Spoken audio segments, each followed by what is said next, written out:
ले आवते हो सुन बोला। खाती खाती माड़ भाती होई गोइली लकड़ी, खाती खाती माड़ भाती होई गोइली लकड़ी। ले ले त राजा हो बजरिया से मछरी।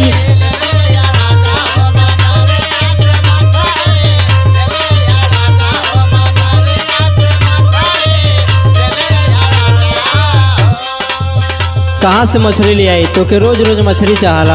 अरे रोज चाह तो हम कहती। पैसा बा? सुना बोला। पैसा के कड़की बाटे छूट गईल नौकरी, पैसा के कड़की बाटे छूट गईल नौकरी। खाए खातिर मांग तारू रोज धनी मछरी।